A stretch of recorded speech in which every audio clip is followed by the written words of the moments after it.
Hello everyone and welcome to another episode of Rumors of Heresy. My name is Zareth and today we're facing the Leagues of Votann. This is game 2 of the Sandia Slaughter GT in Albuquerque, New Mexico, and you can check out the game from that, my most recent game. It's linked in the video description, as are a lot of other things. Go check out my Instagram. I've been updating it lately a little bit. At least I did at the tournament, so you can check that out. Also, the Discord server is also found linked in the video description. Both are free to join and follow. And yeah, let's get to it, guys. Oh, don't forget to like, subscribe, comment, please guys. It tremendously helps this channel. So we're playing at Duke City Games, and it's really close to my really sketchy hotel. The Albuquerque is about 7-hour drive from Denver, where I live, so I had to rent a sketch hotel. That's fine, don't tell anyone.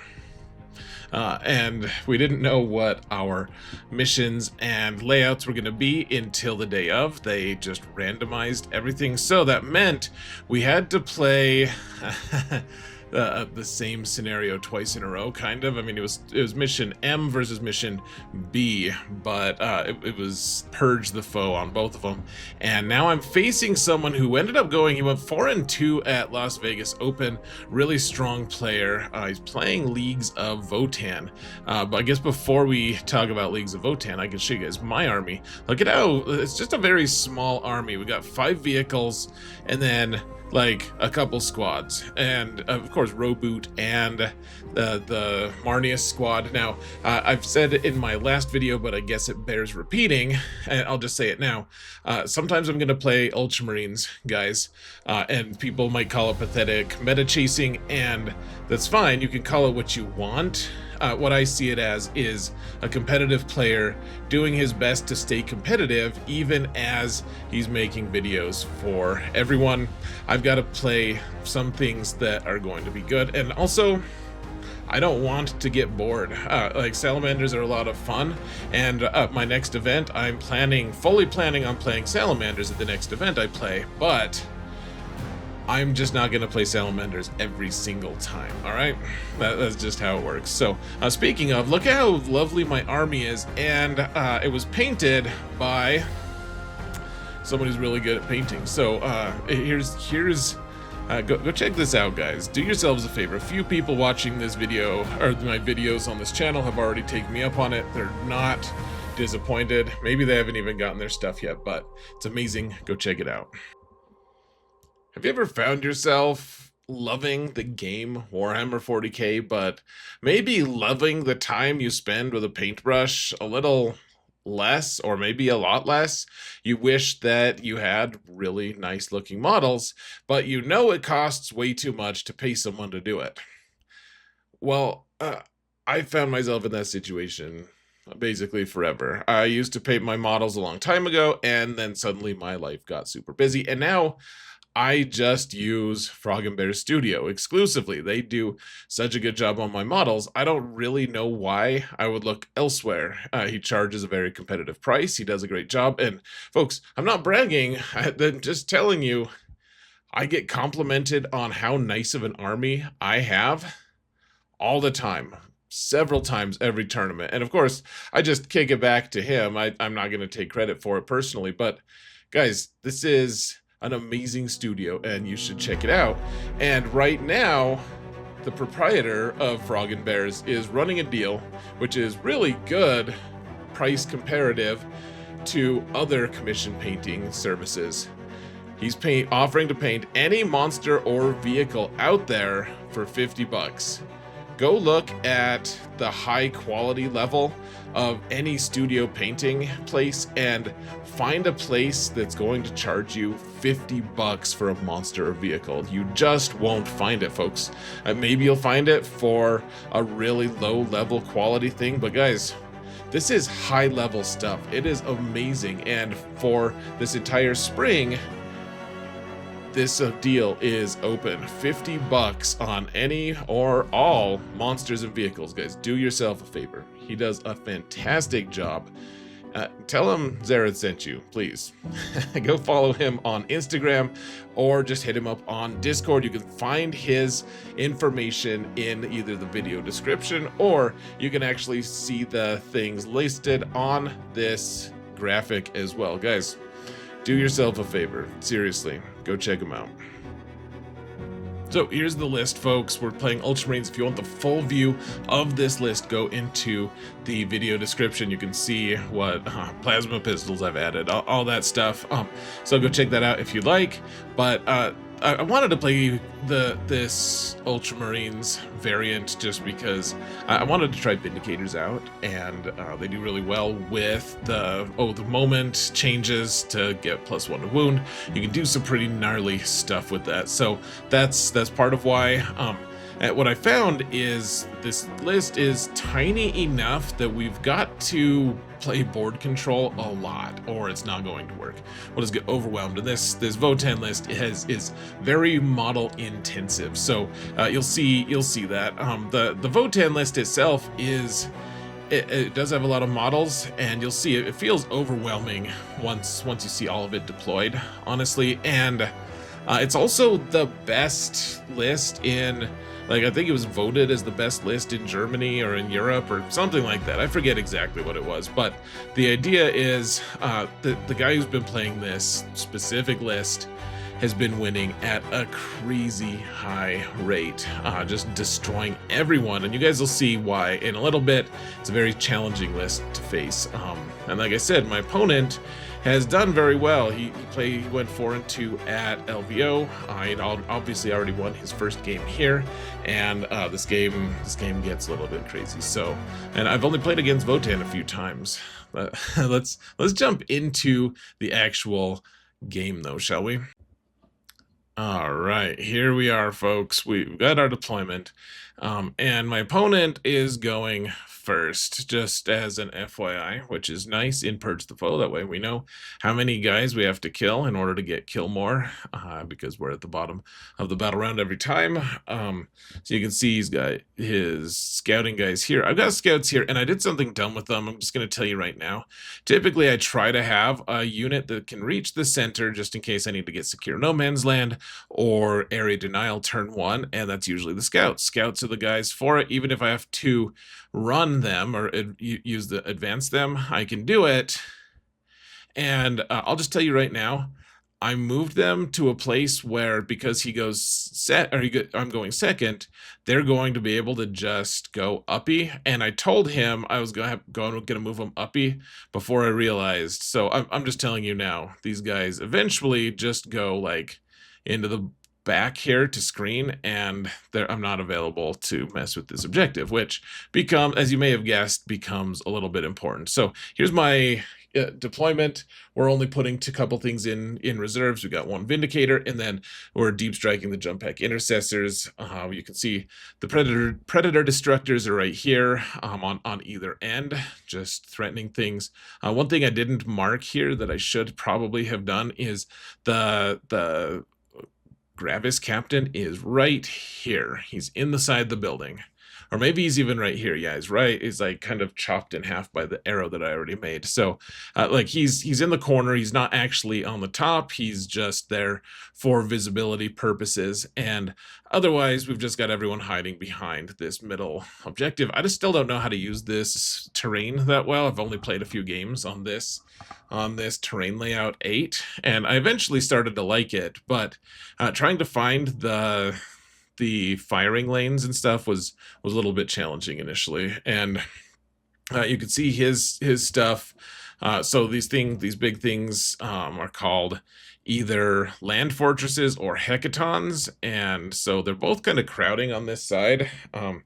Then he's got Sagittars, which can scout, and he's got 3 of those. One of them's kind of hidden. It's kind of smushed in behind the Hecaton. And then he's got warriors in each of them. Warriors, you could see he has 2 bricks of warriors, but then he can split them in half and just have them be their own unit. So they just go inside of each of the Sagittars. And then one of them is going to just hang out and hold his objective. And then this Hecaton here is both of them are going to have their really strong strong guys called Berserks, which they hit like truck and a halves even in melee. They are really scary, tough to kill even, because they have all of Feel No Pain 5+ with 2 wounds and tough 5. Really tough units. Then he's got his bikes as well that can go uppy downy as long as one of them is within 6 inches of his table edge, which can cause some huge issues. It means we have to be screened out the entire game. And as I've pointed out before, I don't have a big enough board, or I don't have a big enough army to do that.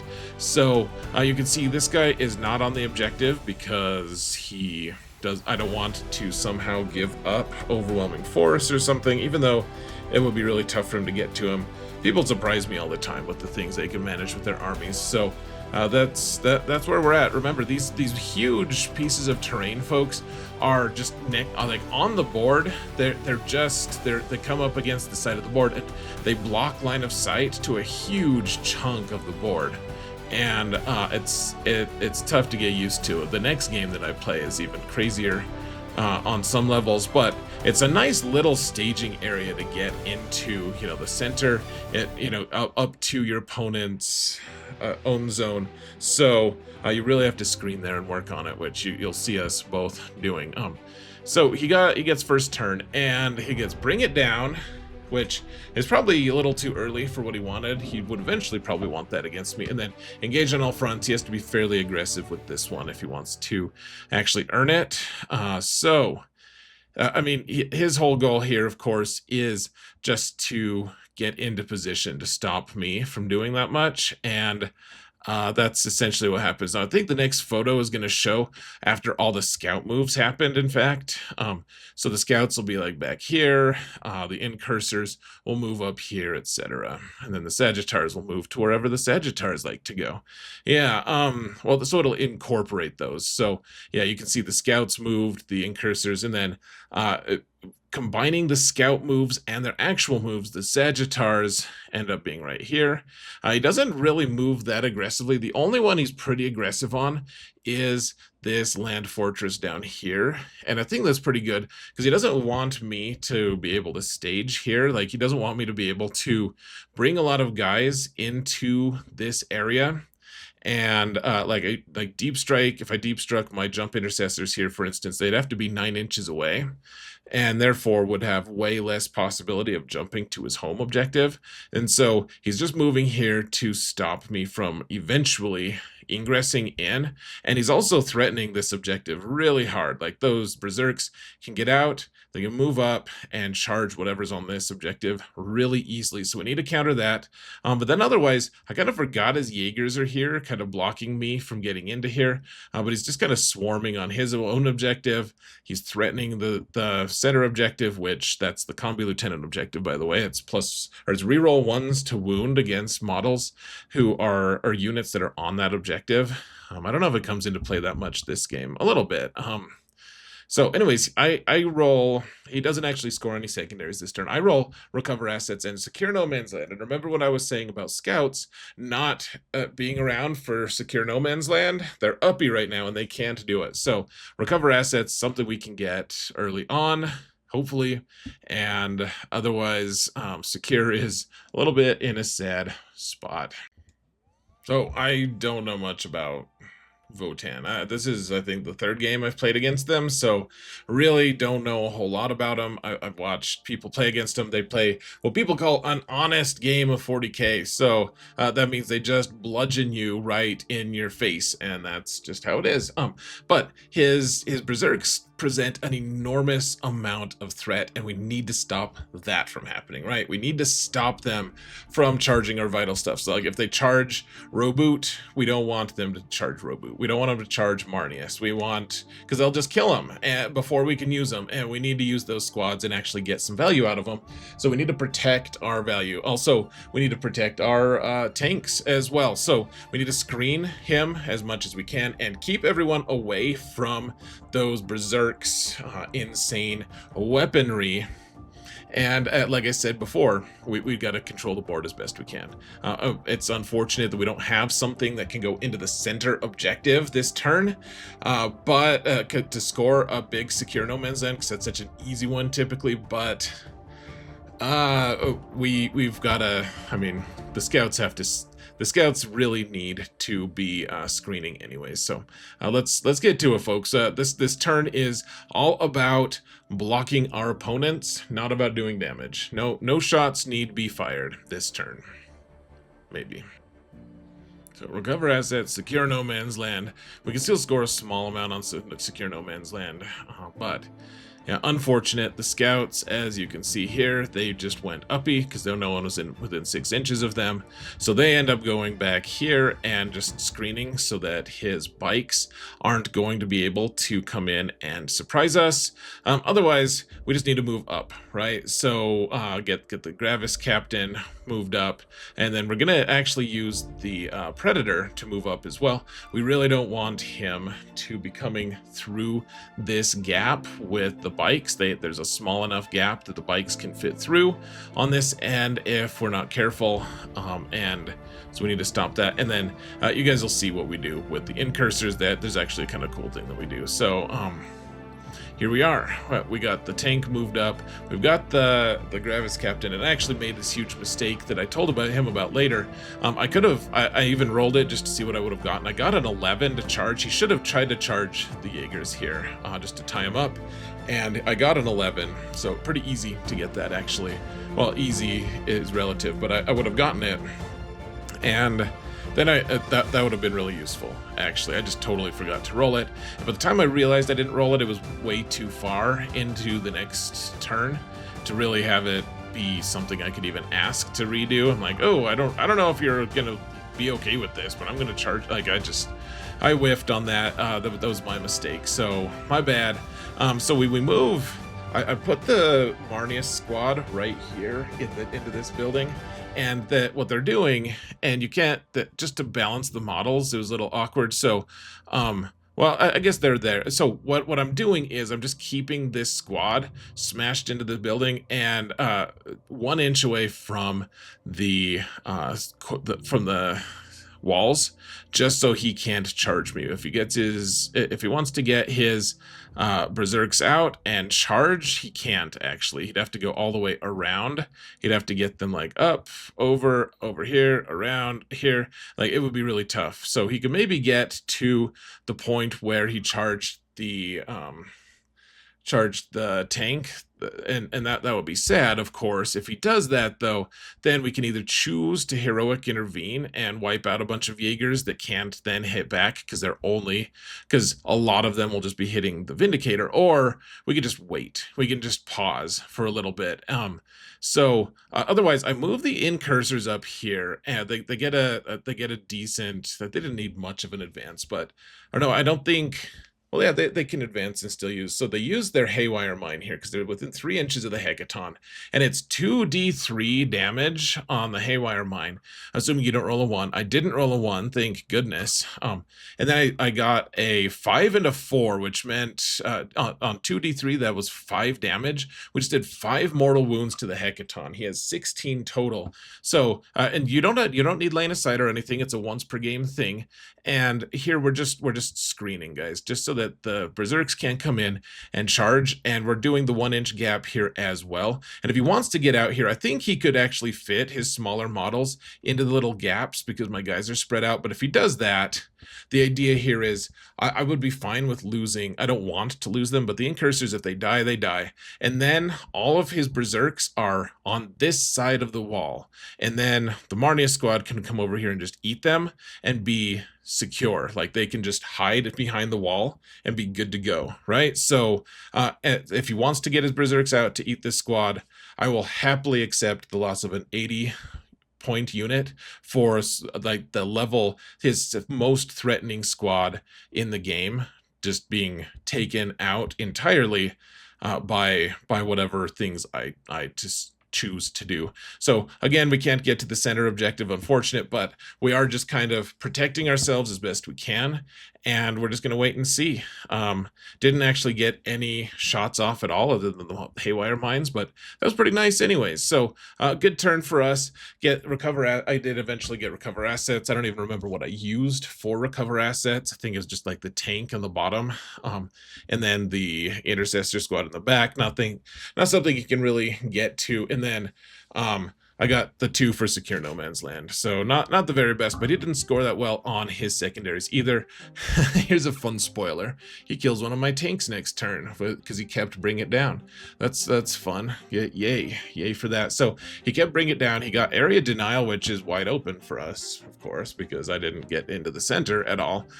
So pretty good draws for him. And this is like he's just going to try to get onto this objective without spending too much. He wants to get some shots, but I didn't give him that many shots. Like I did kind of give him this Predator because I was hoping, the Gravis Captain doesn't have anything that stops him from shooting. I was hoping he would expose his Sagittars because those guys need to be shot so we can take out the warriors inside. Those guys are his utility units. We really want to take them out. So I was hoping that he'd come out here and shoot the tank, and yeah, he'll probably kill the tank, but if he does kill the tank, or if he shoots the Gravis Captain, either one is fine because he's exposed units. And remember, this is Purge the Foe, so we're supposed to be getting kill more. And if he gets the tank, that's sad. If he gets the captain, that's sad.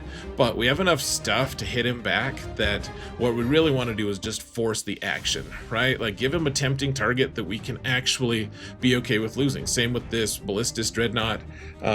He's gonna have to work to get line of sight to them if he wants to get line of sight to them, but he can if he wants. We just want to make him work for it and then expose his valuable assets in the process. And expose them, he did.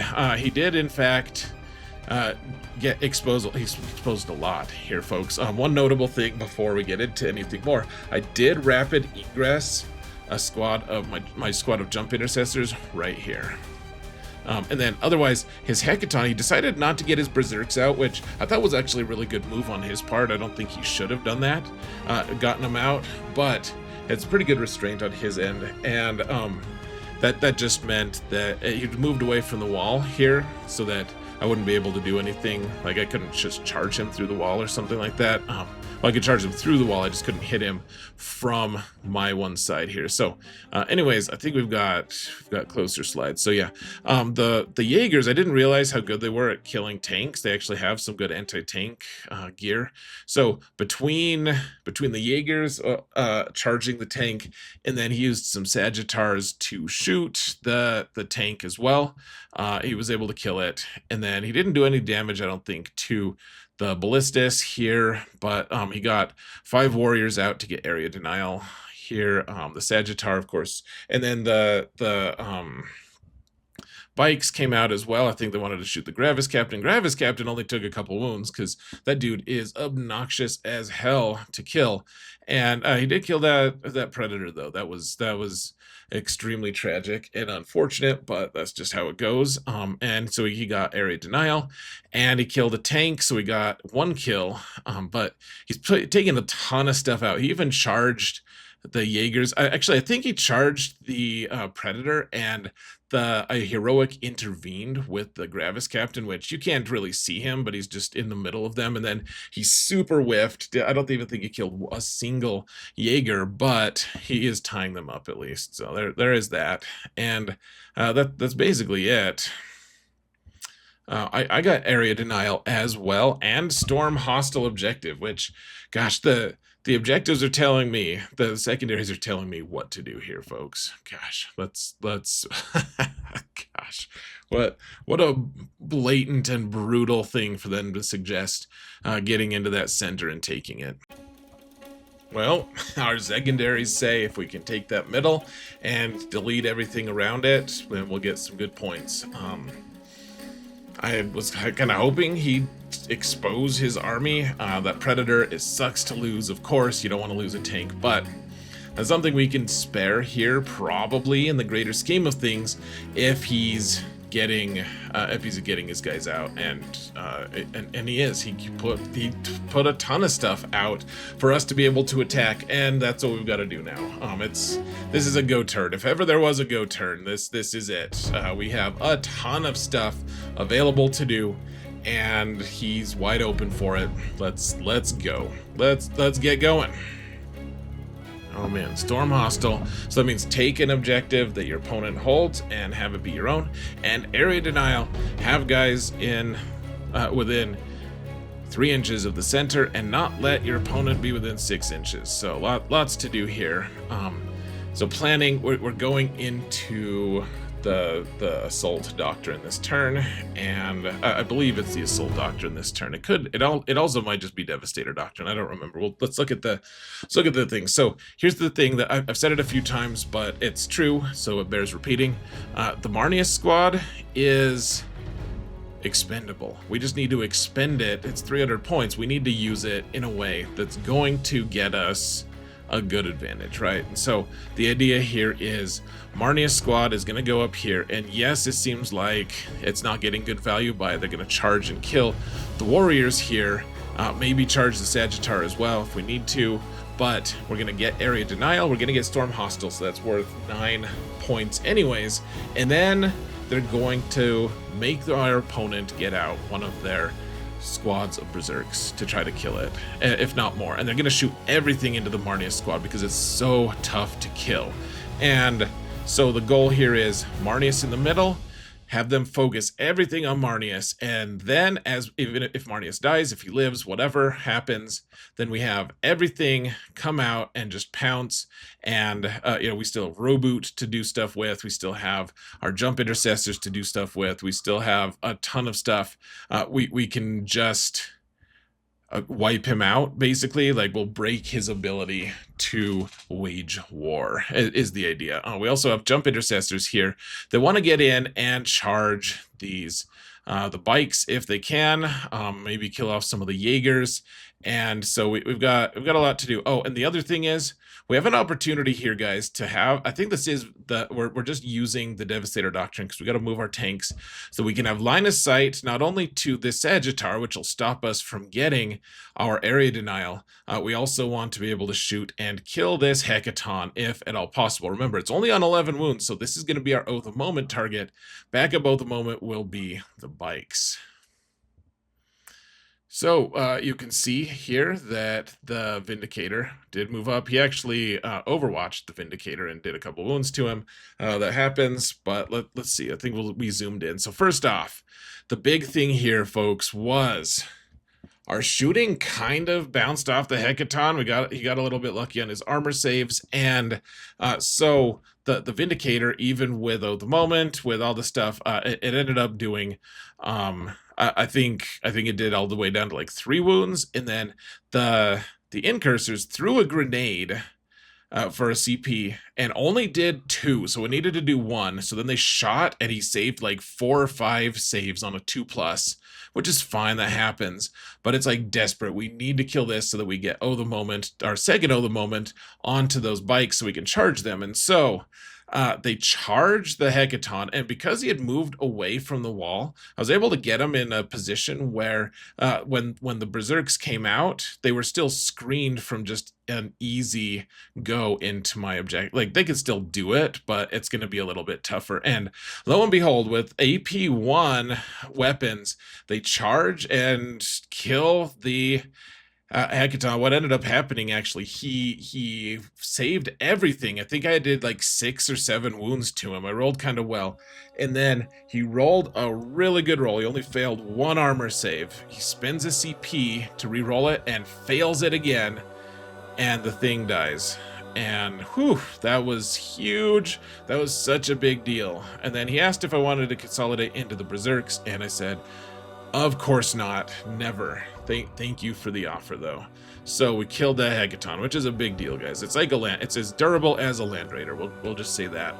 So up top here, we did kill those dwarf warriors in the middle pretty easily. Like, we just got the charge. It was I think I rolled like a 5 to advance, and so it was a pretty easy, quick and easy charge here. So we took over that objective. Also, the ballistas managed to shoot and kill this guy. I think I had one other thing shooting at the Sagittar as well. Well, and Marneus' squad could shoot at it as well. So we had a lot going into it, and we killed that thing.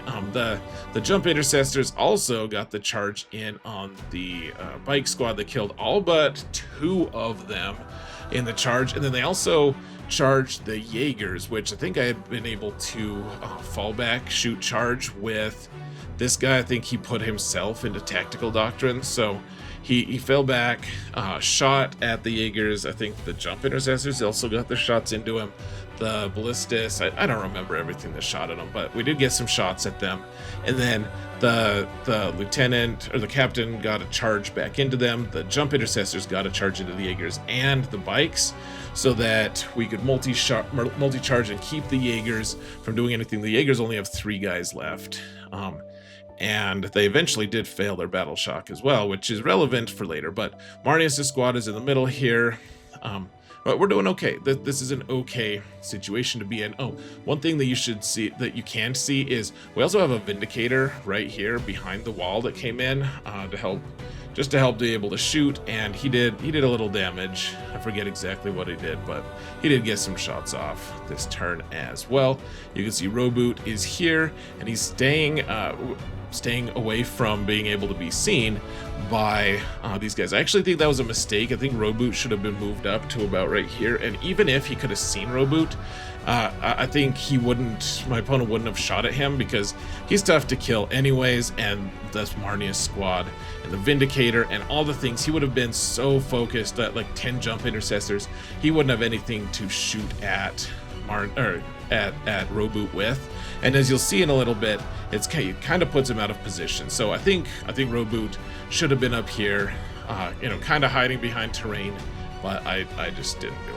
I was a little paranoid with him, and we'll see what happens from that. So yeah, I also killed those 4 bikes. There's the X's for it. So this is what it looks like at the end. We get area denial for 5. We get storm hostile.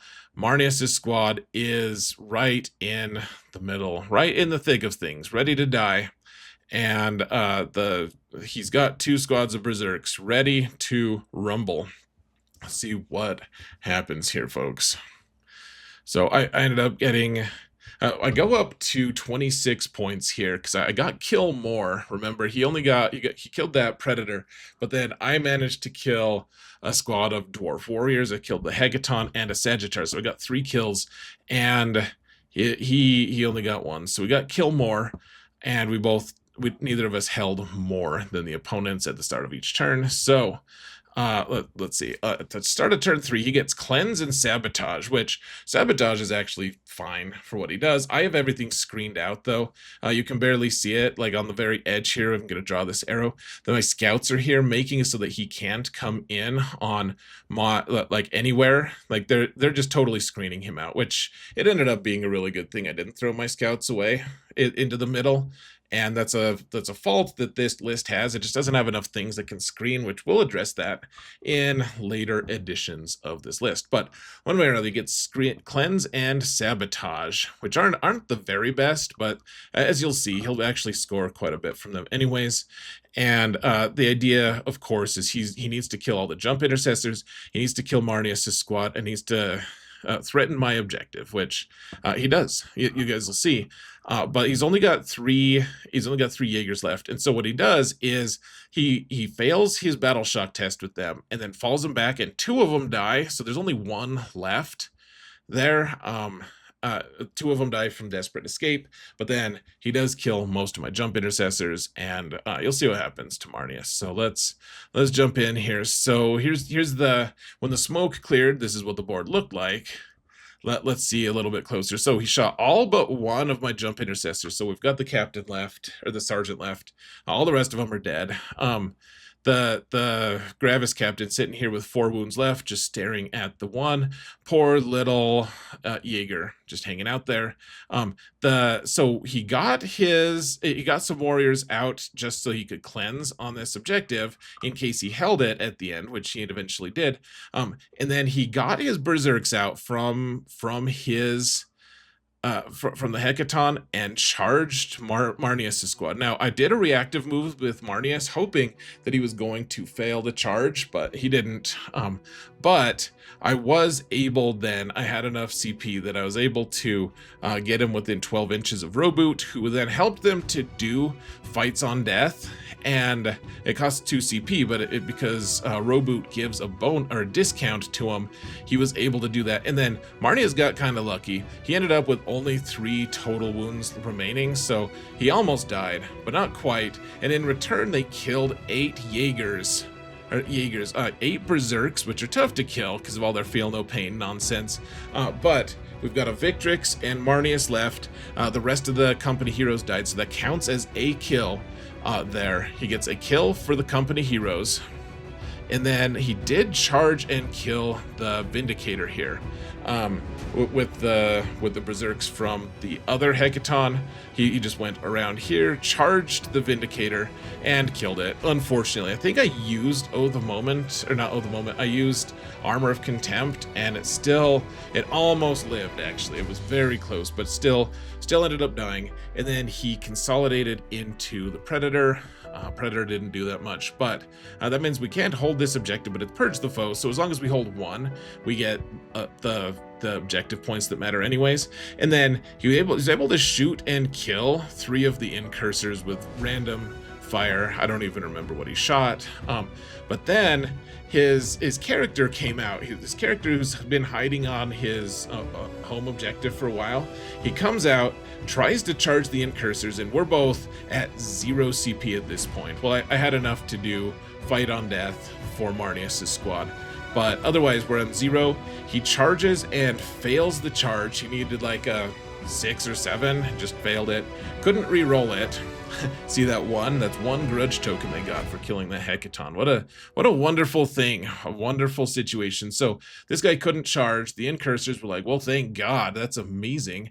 And so he ended up getting 2 kills this turn. He killed the company heroes, and he killed the Vindicator, which killing 2 vehicles though, that's rough. This list can't really afford to lose a whole lot of vehicles, or it starts to turn ugly. But he also didn't get a full kill with he didn't kill the jump intercessor, he didn't kill the Incursors. So we're doing okay, but we need some serious intervention here. So things are looking okay. Like Marneus living is a pretty big deal, actually. It's pretty nice. But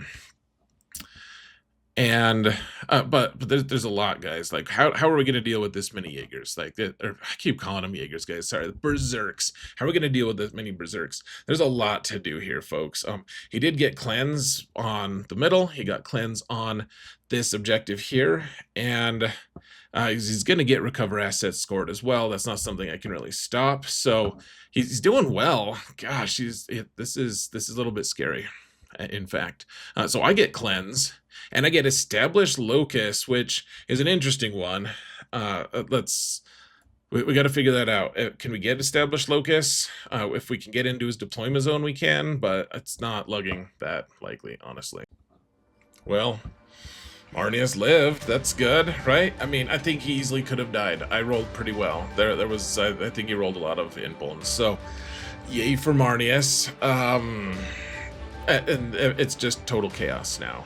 He's committed all his stuff. I've committed most of my stuff. I don't have much left. He's killed 2 of my 5 tanks, and he's killed most of Marneus. The thing he hasn't killed yet is Roboute. Roboute is still up and running. He's kind of out of position. Unfortunately, you can see him.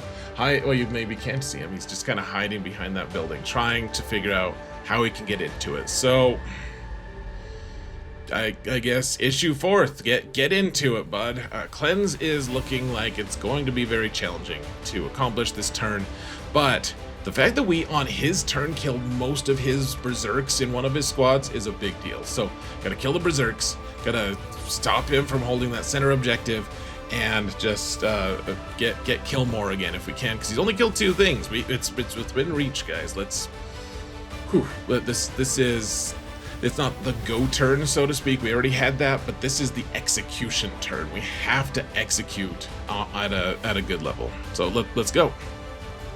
So establish locus and cleanse. He's got his back zone completely blocked out here, folks. So we can't have our scouts go uppy and get into his back zone. He's got it completely blocked out. We can't get into his deployment zone. And this line here is where his deployment zone is. He just kept it up, and so the incursors can't get into that zone either to get established locus. So if we want to get established locus, we have to get someone into this center and get like somehow get on that objective, or at least within 6 inches of the center. And I guess these incursors could do that, but I'm kind of paranoid. I'm like, I don't want them to die because they count as a kill for him. And so the idea here is we need to do tactical doctrine, because the Marneus can't actually, now that he doesn't have a squad of bodyguards, he can't fall back on his own. He has to have a squad to do that. So we go into tactical to get the tank out of engagement range with the berserks. We have Marneus be able to back out here, and because it's tactical doctrine, he can fall back, shoot, charge. He can still go here. We want to kill those warriors, and if he can, Marneus actually has some good shooting. Let's shoot those berserks, and otherwise we have a couple other things that might be able to shoot the berserks as well, and we want to kill all the berserks this turn. That's the goal, and kill the warriors to clear that center. And if we can, also just wipe out this one lone Jaeger for another kill.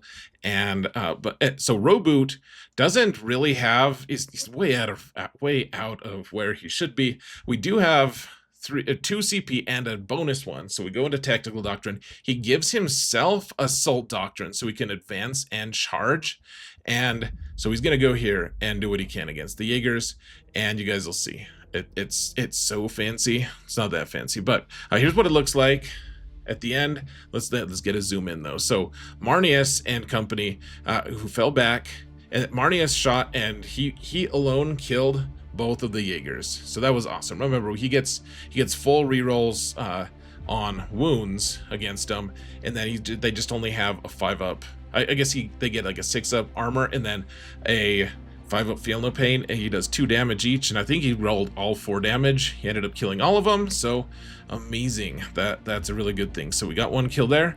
Was able to use storm bolters from the ballistas and the vindicator to kill off that remaining Jaeger, so that's 2 kills. I also managed to use the ballistas and vindicator to kill the Sagittar here, so we got that one down. The Marneus squad killed the warriors. The jump intercessor, now this is a mistake. He should have just flown away and just stayed. I don't want him to get a kill here, right? That would be best if we didn't let him do that. But he instead didn't. He charged and killed 1 bike, which it's hard to argue with the results, but I mean, he didn't actually get a kill, and now he's gonna get killed next turn.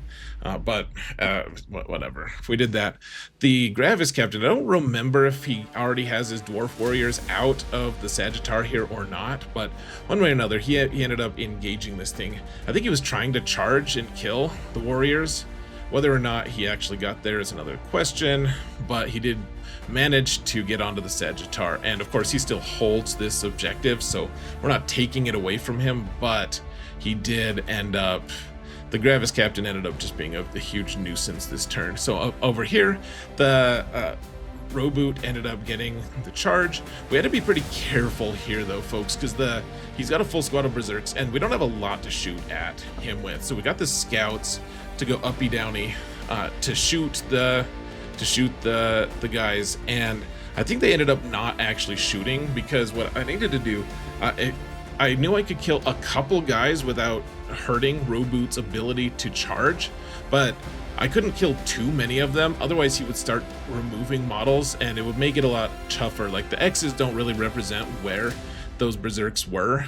They were probably strung out a little bit farther, so Roboute had an easy charge, but if I killed a couple of them, I wasn't going to reduce the charge distance, but after I killed a couple, I needed to just charge and wipe them out through my charge instead.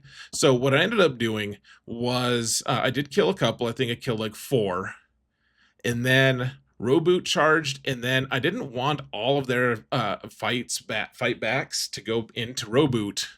I wanted them to hit my tank, because remember, on a 4+, they fight on death. We don't want that because they hit really hard. And Roboute's not easy to kill necessarily, but he's also, these guys do a lot of damage with their huge, ridiculous axes. And so I charged with the Predator, so that a ton of them had to do fight on death on the Predator instead, because the Predator's more expendable than Roboute. So when Roboute charged, he gets like 2 guys on him. The Predator charges, and I didn't tank shock or anything. I did cleanse with this guy, and you can see the incursors are just hiding here because they're afraid. They're quailing, they're quaking in their boots. And so I charge, and I managed to kill every single one of them. They got a couple hits back, but none of them that actually did damage.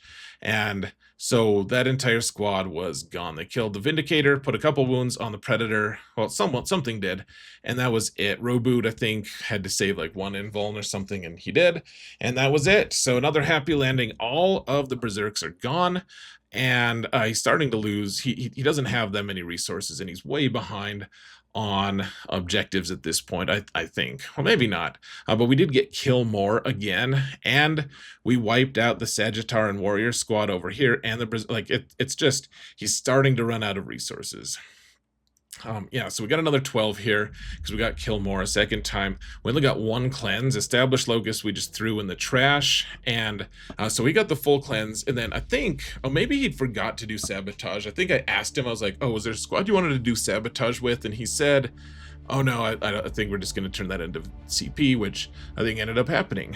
So he gets no prisoners and Storm Hostile, which is a really good one for him, because it's what he wants to do. He wants to take that center objective. He wants to kill my guys, and I mean, I have that jump intercessor here, guys, that is easy to kill, and I have the Marneus squad here that's easy to kill.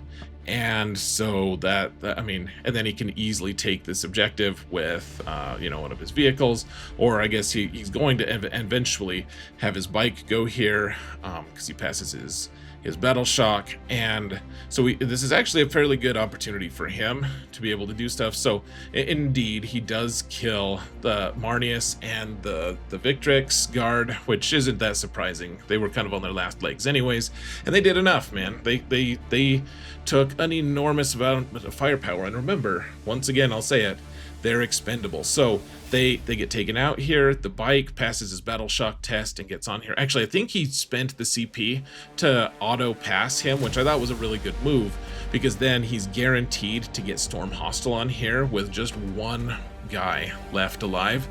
He just fell back and got onto the objective, and then he easily shot and killed the last jump intercessor, so we got a kill there. And then he killed Marneus' squad, so he gets 2 kills from no prisoners, and he gets Storm Hostile. Really good comeback turn for him. You can see the Gravis captain is still just chilling here, just hitting the Sagittar. Sagittar is not that Sag, unfortunately, but we are just perpetually annoying him. So yeah, the bike is there. Look, there's a red arrow there to denote his presence. We're still looking pretty good here, and but he does score enough that he actually puts him ahead for a little bit. He's at 43 points to our 40. And so I get engage on all fronts, which is get into different table quarters, and then extend battle lines. That's something we easily have. We already get that. That's 5. So those are really good rolls for us. And the idea here is he got 2 kills. So we need to get kill more if possible. Of course, that's usually our goal anyways. He's got this lone bike here that we can kill. He's got a Sagittar. He's got maybe some warriors inside that we could, like, it's going to be tough to get kill more this turn, actually, though. I think we somehow manage it. I don't really remember. Let's find out, folks. Oh yeah, he got his character into the Hecaton. Oh yeah, the Hecaton, that's right. So anyways, I didn't have any reason not to do this. So I put him in Assault Doctrine because I hadn't used actual Assault Doctrine yet. So I put him in Assault Doctrine, and Roboute comes up, advances up, charges, and he gives himself an extra AP. So he's AP 5, charges the Hecaton, and easily kills it because he's got the moment. So no problem. I also managed, I didn't get a picture here, but I did manage to also shoot this one guy back down. I mean, yeah, I think I just drove the tank up and shot him. Easy enough. The Ballistus and the Vindicator came around and shot the Sagittar, and so we got Killmore here as well. Killed the Hecaton. The poor character is once again on the ground on his feet, and that was basically it, folks. Once I got, so he only got 4 on no prisoners that turn anyways. I didn't get a third kill. I got Killmore once again, so we got a string of 12s on primary, that's fairly brutal for Purge the Foe, honestly. You can see he got 8 every time. He got a kill, and he got a hold on, he got 1 objective, but he never held more. So it was a pretty good mission for us, and we're really at the end of turn 4. I was pretty far ahead, up by 16, which is tough to come back from, especially because I had the bottom of turn on 5. And so we went through it. He rolled Established Locust, marked for death, wasn't able to get either one of those. He was just basically out of guys. Like, he didn't have any vehicles left. He had a squad of some bikes that were engaged by the captain, and so I got behind enemy lines for the max amount, defend stronghold, and we called it there. It ended up being 92 to 57. So the score looked really bad after we get the painting scores in. Ended up looking really bad. It was really close for most of the game. I just got a few good rolls with Marneus and was able to kind of turn that into something important. So got a good score, got our second win of the tournament. So going into the last round is going to be Death Guard. It's going to be crazy, but let's talk about the rest of this match here. And my opponent was great, by the way. Ivan really appreciated. I feel like we both played well, and he was a really fun guy to play against. So huge shout out to my opponent. So I told Ivan in the middle of the match that he was making me sweat, and he was like, "Oh, good. You can tell everyone that dwarves made you sweat," and it was true. Gosh, they did make me sweat. The Marneus squad living there was a big deal. Just because they were then able to immediately turn around and kill the rest. Like, they killed all the berserks, which they would have done that anyways with fights on death. Honestly, they would have killed most of them. But then they were able to kill the rest of the berserks and destroy the rest of the warriors that were on that objective as just a bonus for staying alive and getting lucky. And that's huge. When the berserks, like, quote unquote, should have killed my unit, and Marneus essentially just said no, and we'll kill 2 of yours in return. Pretty big deal. So yeah, it could have been a lot closer if Marneus had died. I do think I probably would have been able to mostly come back from that. I don't know for sure. That's just we're not going to spend a huge amount of time on ifs and buts, but I got lucky a few times, and it showed in this game. We both kept each other screened out this game, which, I mean, the people, I feel like at the high level of competitive play, you're going to need to screen. Like, that needs to happen. And higher level competitive play screens even more aggressively than otherwise. And I feel like we both did that a lot. He screened really well, and the poor Hecatons maybe screened too well and paid the price with 5 mortals from the Incursors. But otherwise, like, keeping him screened out the whole game made the battle so much easier for me, because otherwise he could have just had those huge squads of 6 guys just come in and wreak havoc in my back zone, and I would have had to allocate resources in 2 different directions, and it just doesn't work if that happens. So keeping him screened out and him keeping me screened out cost both of us a lot of points and a lot of opportunities, and I thought that was well done on both of our parts. Of course, I'm talking here with the final thoughts is with me as the hero, because obviously it's my channel. I am the hero. But no, I felt like he did a great job of that as well. And so as I've said a couple times, he did really well at LVO. And he was no slouch. Dwarves are still not something I'm super used to, though. This game, he was very helpful, honestly, helping me know, okay, this is what this guy does. This, like, he talked me through all this stuff.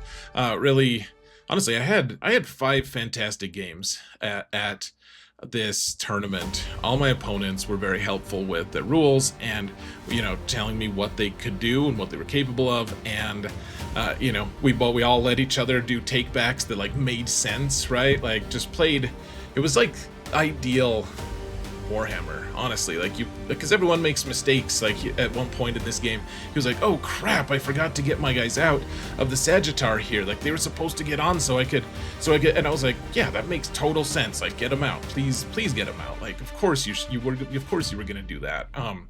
You know, we both had a few times like that, and that's how it should be played, guys. Like, if it makes sense, it's not gonna like ruin the game because we have to take too many steps back. Like, it was cool. So really great game. Really thrilled to have gotten a win. The score ended up being way more lopsided than it actually was. Like, it looked more lopsided than it ended up being.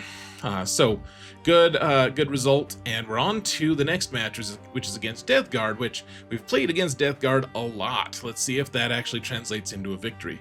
Otherwise, what's the next event coming up? Just recently, actually, after I made this slide, I found out I can't go to the Warhammer Rogue Trader tournament, so that's off. So probably only one RTT, and that'll be in a couple weeks that I'm going to take Salamanders there. We're trying to get an Impulsor ready for that.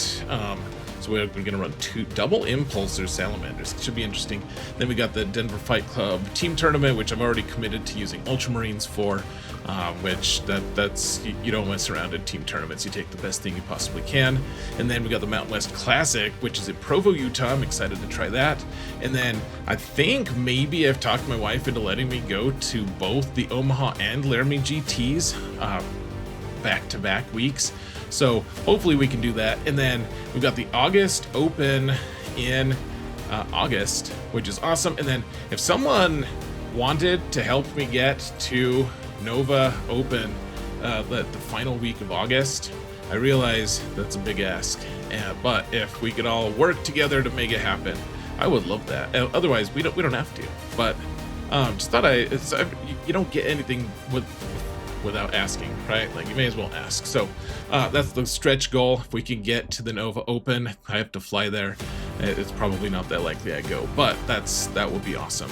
Anyways, folks, we're gonna call it good. Thank you all so much for watching. Please remember to leave a like or subscribe, comment, do something for the algorithm, guys. Helps the channel a lot. And remember that if you didn't hear it from me, it's probably heresy. Take care, folks.